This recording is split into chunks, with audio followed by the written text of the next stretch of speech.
Welcome to Around Town, featuring what's going on here in the greater Concord area. I'm your host, Patten. It's a pleasure to welcome you back with my special guest, Paul Brogan. And, well, Paul, big things for you. You got a new show coming up on CCTV, and congratulations on that one. Thank you. Half hour, an hour? Yes, half hour called Capital Area Chats, and it'll be talking with, some of the nonprofits in the community and balancing it with some history of, for instance, some of the businesses that we used to have, not in the way that you and I do it, but more or less. My first guest is Byron Champlin, and we talk a little bit about his interest in Concord's history, his interest in World War I and how it affected the capital area. And my other guest on the first two shows is Jim Weber, and we talk about the upcoming showing at Red River, the 50th anniversary of Funny Girl, the movie coming out. And so we talk a little bit about how musical films were popular in Concord and the different things like that. So I think it's hopefully not stepping on anybody else's toes, because it's not the kind of thing you do. I don't think it's the kind of thing that David Murdo does with his Audie show. I think it'll be a different kind of program. And I'm just giving it a try to see, and it won't change my coming on here and chatting with you about a million things that we always find to chat about. The upcoming election, the upcoming holiday parade, and the tree lighting, and all of the things that you're heavily involved in. School opening up this next week. Can you believe it? I know. And that big funeral today for Gene Connolly. Gosh. And it just doesn't seem possible that August is finally getting near the end. And the weather is almost tolerable after what we've had this year. It was just a horrible year for. I got soaked yesterday going to the orthopedic yesterday. Rained so hard yesterday morning, it was terrible. But well, when we get the rain, it's like we get a deluge. Yeah. It's not just a nice light rain. No. We just get, and I guess now we're up to something like 10 3/4 inches of rain we've had this month, which is way beyond. The record was 9 inches, so we've moved way beyond that, and we just keep getting it. So I guess, I don't know, the weather, the whole climate change or something has obviously kicked in. Can you imagine how much snow? 10 inches of rain would be, 100 inches of snow. Yeah. They came out today in Patch, I saw, with the forecast for the winter. They said the El Nino effect means it won't be as cold here, but it'll be much wetter, which they said means ice and freezing rain and snow. Of course, these things, it's no different than, taking a guess or something like that. Because you and I have been here long enough to know you can barely forecast 48 hours ahead, much less months and months. And they're so wrong. The forecasts are so offbeat. It's terrible. Yeah, it really is. So. Go back to the days of Don Kent with his little mask there, and gee. It was much more trustworthy. I know. Mean, you looked at that, and he didn't try to go weeks in advance. He gave you that night and what would be the next day, and that was, usually very accurate. I know it. I think the stuff that they used then for tools for predicting and forecasting were more reliable than these computer-generated. Everything is computer. Well, sometimes they'll say one computer says this, another says this, another says this. So it's like take your pick on which one you want. But the famous saying is, tune in at 11 o'clock tonight and we'll fine-tune that forecast for you. 11 o'clock comes. Now be sure to tune in tomorrow morning at 5:30 and we'll have an up-to-date listing on it. Today I took a walk through White's Park, and I was reminded that when we were kids, the end of August meant the Peanut Carnival up there. Oh yeah. Which, for the kids was sort of the wind down of the summer season. Well, Never's band was always there. Mhm. They've already packed up for the year. Have they? Yeah. 2-3 weeks ago was their last. Well, it's like the concert. pool's closed a couple of weeks ago. They're all emptied out now for the winter. And I just, that it was just a whole different. I think psychologically, the Peanut Carnival and then the pools were open till the day before school, that Tuesday. It prepared you for that Wednesday when you went back. Yeah. Labor Day wound down, and then all of this, and then you went back to school. And Now it's next week before Labor Day. Yeah, next Tuesday or Wednesday. I Something think. like that. Then they're out Thursday and Friday. Yeah. So Well, it's- that make a lot of sense. I mean, for us, that Wednesday, Thursday, Friday after Labor Day, you were getting yourself back into the mode. Oh, yeah. And, Yeah. then you had just a 2-day weekend and you were back Monday. Oh, and that's yeah. when you were expected to be fully focused yeah. on the school year ahead. Yeah, I can still remember going down to Rumlet the first day, Oh, trying to get lost. And, your names All are those- all posted on Yes. the window there where you're going to go, your homeroom Mhm. and stuff.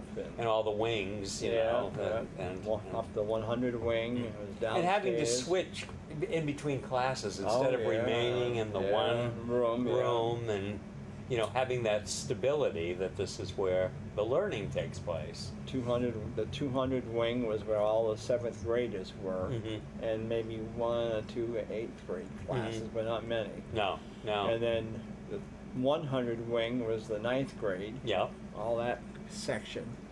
So that's where a lot of the English teachers were for that.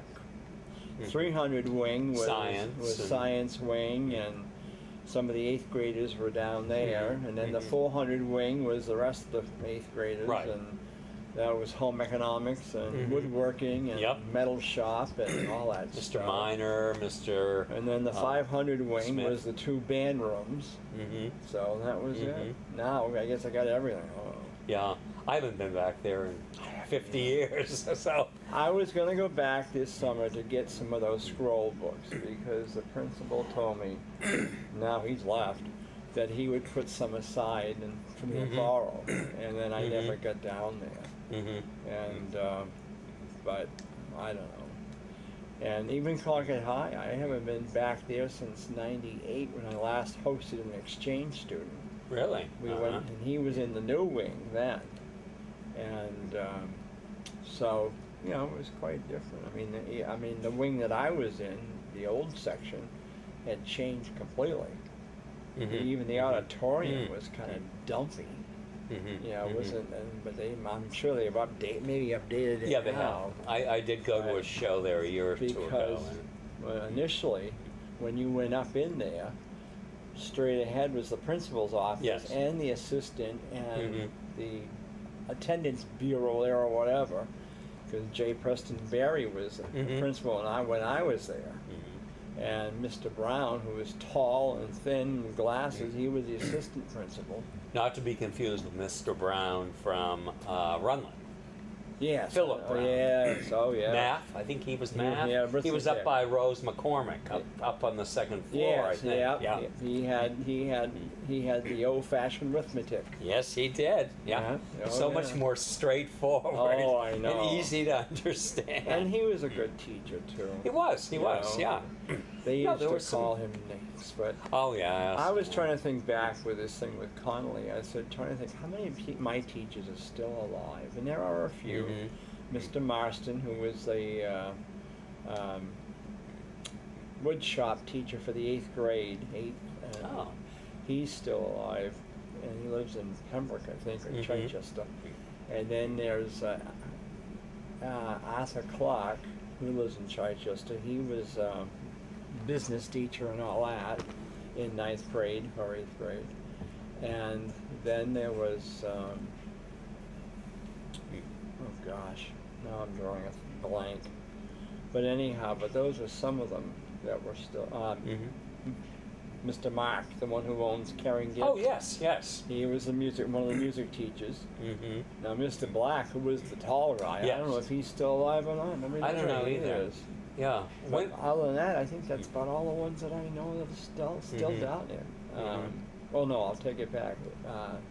Oscar Surratt is still alive. Really? Yes, Oh. he's on the Heights there, or was on the Heights. Uh-huh. And Wow. and then in Dame School, I still got Teresa Downing. She was Miss Downing. She's Yes. my third grade teacher. She's still alive. She lives down in that Rutland area, Oh. Conan Drive or Uh-huh. somewhere. I think, and then Eleanor Graham, who lives over on Sheep Davis Road, she was my second grade teacher. She's still alive. But other than that, I think they're all gone. From Mhm. Dame School when I was there. Yes. That was Yes. in the 50s and early 60s. Mm-hmm. Mm-hmm. And then in Concord High, I don't know. Well, Mr. Kopang, who was my homeroom teacher in 10th grade, he and his wife owned the Viking shop there on Main Street. Oh, really? Yeah, Oh. yeah.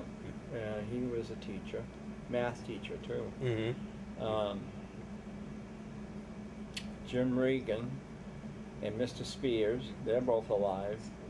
Spears is in Connecticut, and Mr. Reagan is in Florida, and they're still both alive.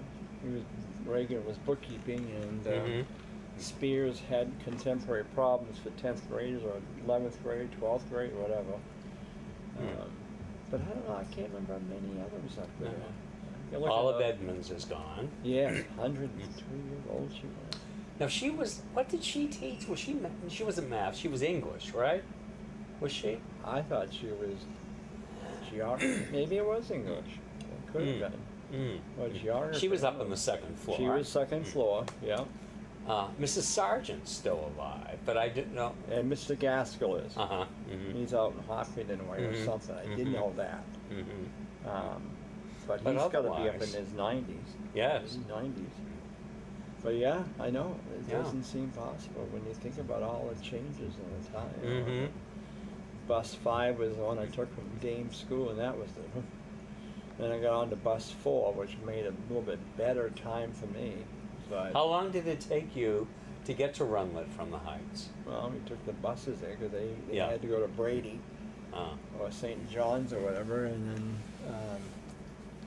and that was it. And then we had to. They picked us up at Dame School, mm-hmm. and then from there to Runlet. Well, so. Mm-hmm. Oh, those days. But some of them, I don't know if they're still alive or not. No. Yeah. No. No. But you think back to because my father or my uncle took a lot of home movies of us in Dame School, and I finally had them put on a disc. Oh, did you? Oh my good. gosh. The kids in there, the third graders or second graders, Uh-huh. and everybody's so smiling. Uh-huh. There was a couple of sixth grades, different things in there, and but just to see the outfits and everything else, you know, so Mm. changed. Mm-hmm. But And we used to dress nicely for school. I mean, I see compared certainly to today. oh yeah, And I mean, I see people heading to Concord High, and I think, oh my God, you'd get detention if you showed up. Oh, yeah, you never like go to that. school You'd be with sent ripped-off home jeans. to change your clothes. yeah, and- you never go to school with cut off jeans No, or no. ripped jeans. I mean, if there was a dress down day, it just meant you Yeah. could be a little more casual, Yeah. but within certain limits. Yeah, But anyway, but no, you never would do that No. stuff. Marilyn Rossi used to work in the kitchen as a cook, I think, at Runlet. I don't think Mhm. it was Concord High. She's still alive, but other than that, it was just so different, you know. I mean, it was. but not today. And the only thing we never had a backpack. Mm-hmm. All we No. had was in 7th grade. We had that green bag with a Mhm. thing house, and Mm-hmm. Mm-hmm. Mm-hmm. and I don't know. But I would never go back to those years in my life. No. Nope. 7th and 8th grade, forget it. Mm. I would never go back to those grades. And to me, mixing the 6th graders up there is a mistake and a half. And then they were talking about putting the 5th grades up there. No way.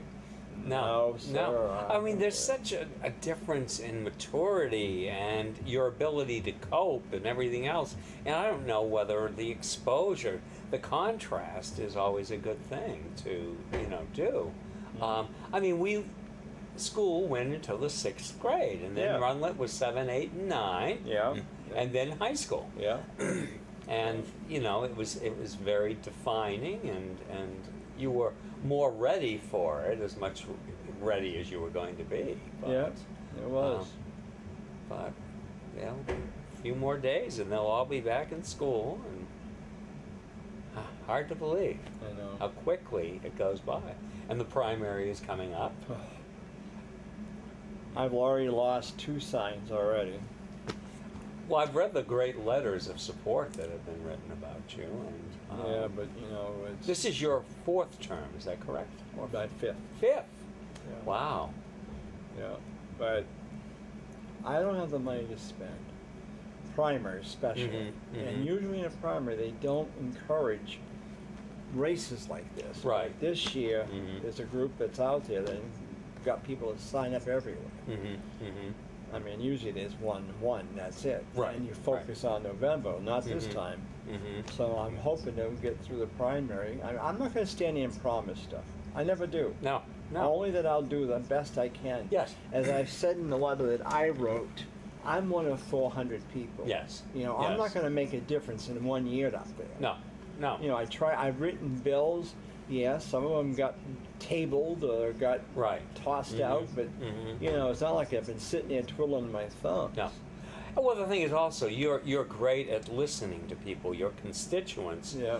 can, no matter what time of the day or night, reach you by email or by And I've phone, been very pleased and this you will year. listen, and you will Yeah. give them the time they need, Yeah. and you will do what you can to get them a resolution or an answer.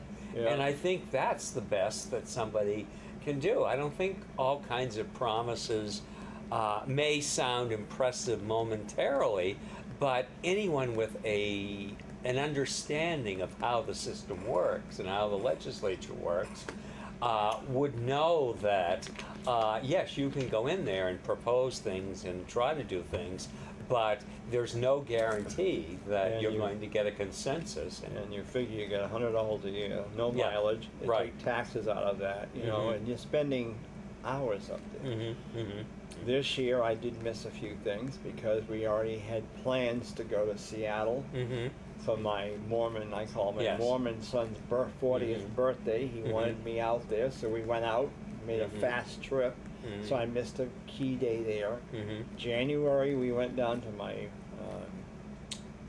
Colombian son and his Mhm. wife. His birthday, he was 40, so we went down there for his birthday. Mm-hmm. Mm-hmm. And so I missed another day.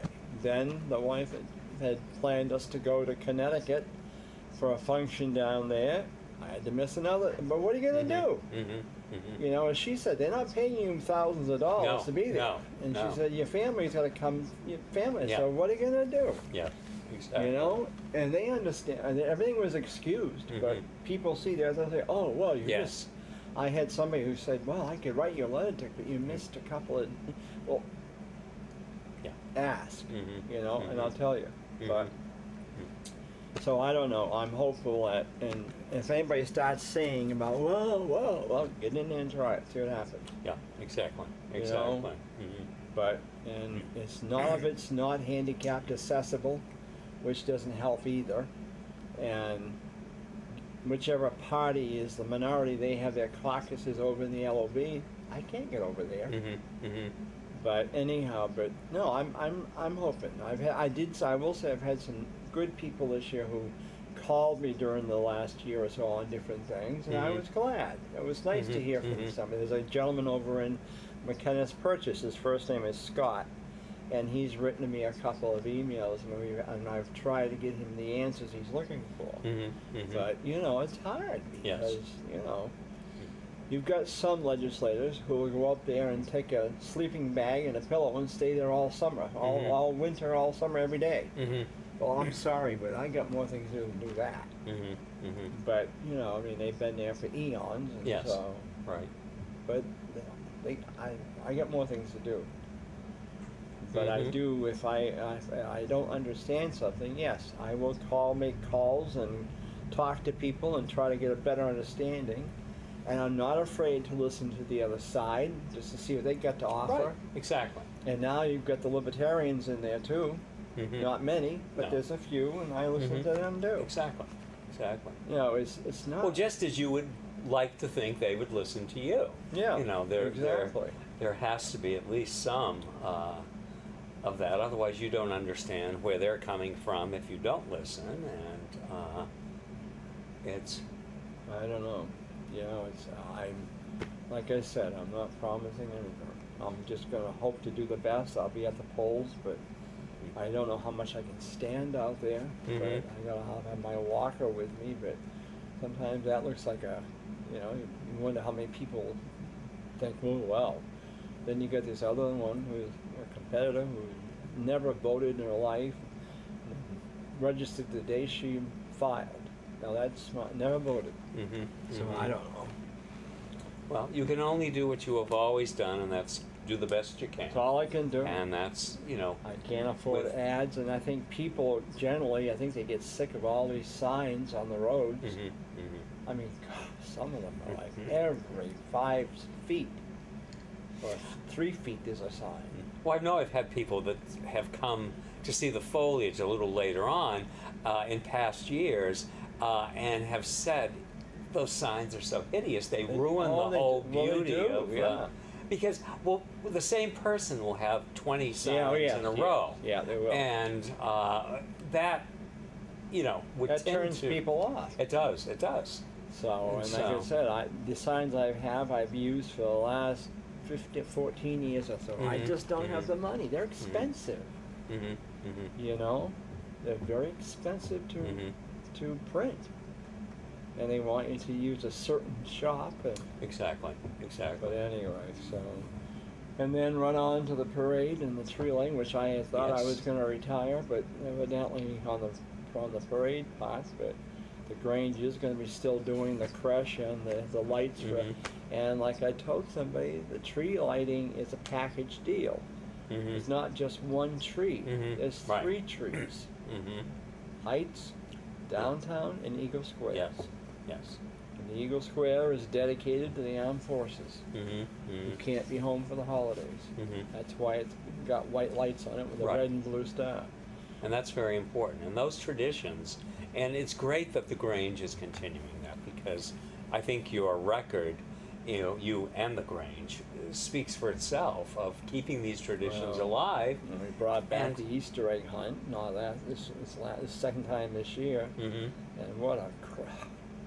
Yeah. We got over 500-600 kids over there. And so, you know, I mean, we're proud to do that. That's important. And I don't think people recognize how, you know, they look at it and think, oh, the city's putting it on, or somebody else, that's or something. The thing right there. And they don't understand and that. They never write a letter afterwards saying, gee, thank you for the parade, or thank you for the tree lighting, you know. Now, I will say Donna Noonan-Roby has been a real source of help this fall, this summer. Because when she found out some things, she just went right to bat for me and wrote a nice letter on Facebook and also on the thing. But, you know, I mean, how many times will you over the years people write a letter saying thank you? I do. To the Kiwanis for their and you always thank everyone who supported your events. You know, on behalf of the Grange, and you thank the individuals, you thank the organizations, the sponsors. The Kiwanis were really thankful for what I wrote, because I hinted right in there. I said, years ago, this home show really did the Kiwanis in, because they always had a nice fair inside that arena. This home show came in a month earlier, took most of their competitors, their exhibitors away. Not instead of supporting something local. Right, exactly. You know? Exactly. But I don't know, I'm just looking forward to it. I mean, I don't know. Part of me, just because of things that are happening, I don't know if I really have the to do it. I think you will find it within you, and hopefully. Holidays won't mean as much this year as they have, so anyway. But we'll see, and get the elections over with, State Grange over with, and that's meeting in late October over in Keene this year, so try to get that done.